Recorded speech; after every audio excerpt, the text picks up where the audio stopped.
सक है उस रात ट्रेन में। तो चलिए बढ़ते हैं आज की कहानी।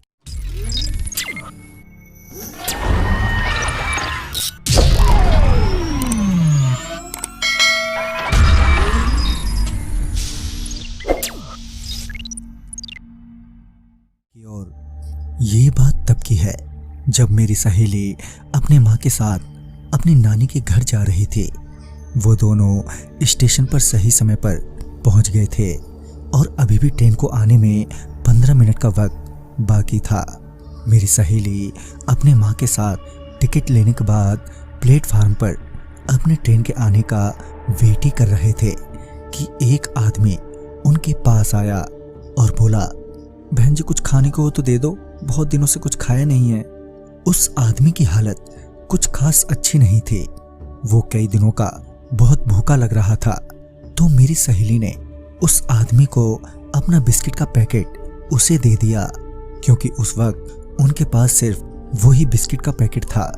वो आदमी बिस्किट का पैकेट लेने के बाद वहां से चला गया और उनकी ट्रेन भी प्लेटफार्म पर आ गई। उनकी सीट S11 में थी। तो वो दोनों अपनी बोगी में चढ़े।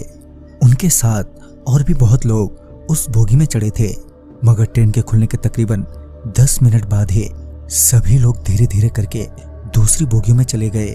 और जिस वजह से S11 में अब मेरी सहेली अपने माँ के साथ अकेली ही रह गई थी। उन दोनों को थोड़ा अजीब तो लगा, मगर वो दोनों कर भी क्या सकते थे। वो चुपचाप अपनी सीट पर बैठ गए। तभी घर से उनका फोन आया। फोन पर अंकल थे जो आंटी से पूछ रहे थे कि सही से ट्रेन में बैठे कि नहीं, सीट तो मिल गई है ना। इस पर आंटी ने कहा, हाँ सब ठीक है, बस थोड़ा अजीब सा लग रहा है क्योंकि इस बोगी में सिर्फ हम दोनों ही माँ बेटी हैं और कोई भी नहीं है। अभी आंटी ने इतना कहा ही था कि फोन अपने आप ही कट हो गया। दरअसल फोन का सिग्नल चला गया था। तभी मेरी सहेली को ट्रेन के बाहर दूसरी खिड़की पर कोई दिखा, जिसे देखते ही वो जोर से चीखते हुए बोली, माँ वो देखो, वो उस खिड़की पर कोई है। जब आंटी ने उस खिड़की की ओर देखा तो वहां पर कोई भी नहीं था, जिस पर आंटी मेरी सहेली को डांटते हुए बोली, वहां तो कोई भी नहीं है। इस पर मेरी सहेली ने कहा, नहीं माँ सच्ची में उस खिड़की पर कोई था, मैं झूठ नहीं बोल रही हूँ। तभी वो ही आदमी आंटी को दूसरी खिड़की पर दिखा, जिसे देखकर अब तो आंटी जोर से चीख पड़ी। आंटी को चीखता देख मेरी सहेली भी एकदम से डर गई और आंटी को पकड़ते हुए बोले, क्या हुआ माँ? तो माँ ने कहा, मैंने अभी उस आदमी को वहां गेट पर खड़ा देखा। फिर डरते हुए मेरी सहेली ने गेट की तरफ देखा। जब वो आदमी नजर आया तो उन्हें पता चला कि वो तो ट्रेन का टीटी है। वो टीटी उनके पास आकर बोला, अपना टिकट दिखाइए। टिकट देखते हुए टीटी आसपास देख रहा था। टिकट चेक करने के बाद टिकट वापस देते हुए आंटी से बोला, कोई प्रॉब्लम तो नहीं है आपको यहाँ पर? इस पर आंटी थोड़ा हिचकिचाते हुए उस टीटी से बोली, सर आप विश्वास नहीं करोगे, हमें अकेले इस बोगी में डर लग रहा है, ऐसा लग रहा है कोई हम पर नजर रखे हुए है। इस पर टीटी जवाब देते हुए बोला, आप बेवजह चिंता कर रही हैं, यहाँ कुछ भी नहीं है, आप आराम से बैठो।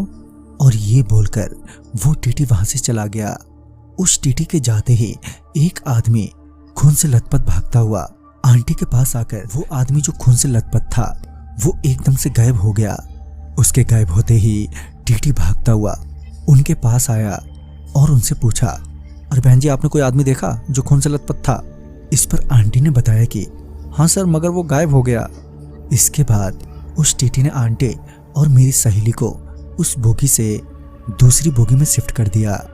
कहते हैं कि वो आदमी एक मुसाफिर था जिसे कुछ बदमाशों ने उसी ट्रेन में भगा कर मारा था। ट्रेन में अच्छी खासी भीड़ होने के बावजूद भी किसी ने उसकी मदद नहीं की थी और अंत में उस मुसाफिर ने S11 में ही अपनी आखिरी सांस ली। उसके बाद से वो आदमी ऐसे ही नजर आ जाता है। तो दोस्तों इस कहानी में बस इतना ही। कहानी आपको पसंद आई हो तो लाइक शेयर करें और साथ ही हमें कमेंट बॉक्स में जरूर बताएं।